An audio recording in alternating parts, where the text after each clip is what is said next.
What's going on, guys? It's Golly, and I would like to welcome you to another Gold Gun Show gameplay. This time it's with the Gold Model 1887 shotgun.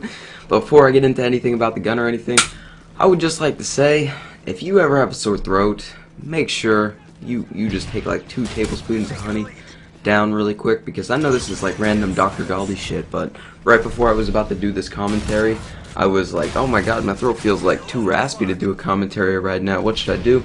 And then I took 2 tablespoons of honey and I got water, and my throat feels like it's not raspy at all now for some reason. So 2 tablespoons of honey, good for clearing raspy throats. My random tip of the day. Alright, so my opinion, the Model 1887. So shotguns in Modern Warfare 3, I'd just like to cover this first. Shotguns in Modern Warfare 3 are probably the most inconsistent thing ever. Modern Warfare 2 shotguns and shotguns in other Call of Duties were consistent because if you shot someone from close up, they were going to die. If you shot someone from a distance, you were probably going to get a hit marker. But shotguns in this game are so much different. Like sometimes, like that guy right there, alright? That sometimes would be a kill from that distance. But as you can see, I just got 2 hit markers with it.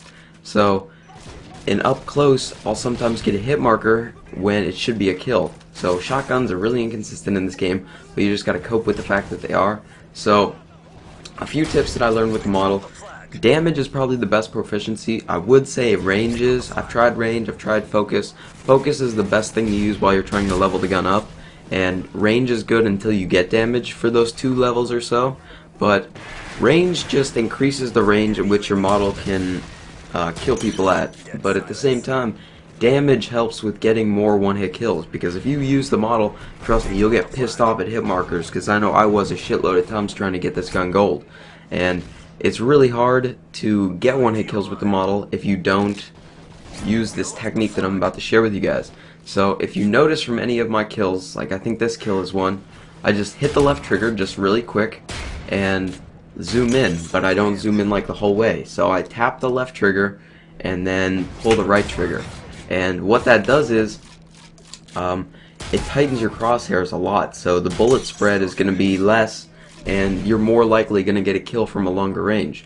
So if you're aimed in the sight completely, it's not going to be as, how should I put it, damage effective.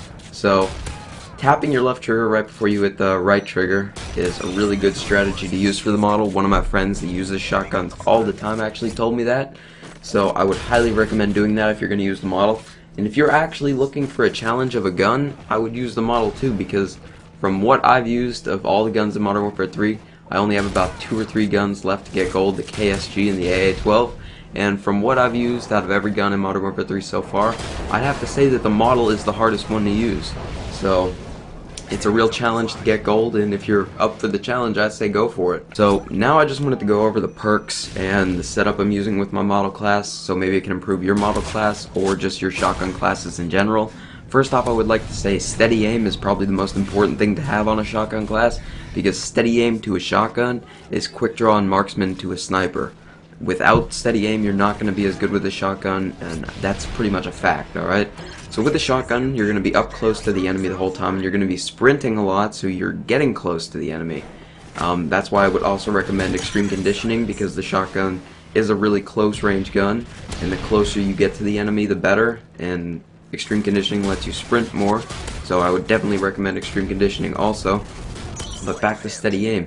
So steady aim helps you bring your gun up faster after you're sprinting, and that's going to help a lot, because when you're sprinting at the enemy, you're going to have your gun up before they do, which will help you out a lot in one-on-one gunfights up close.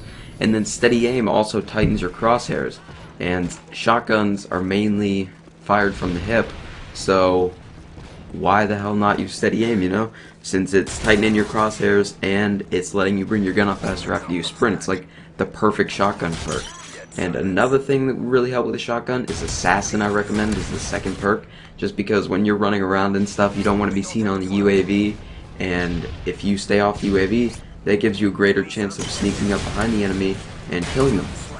So I hope you all enjoyed this gameplay. Please remember to hit the like button and subscribe to my Gold Gun Show series if you want more Gold Gun gameplay and tips along with it, and check out my channel for more video game content. Alright, thanks for watching. Peace!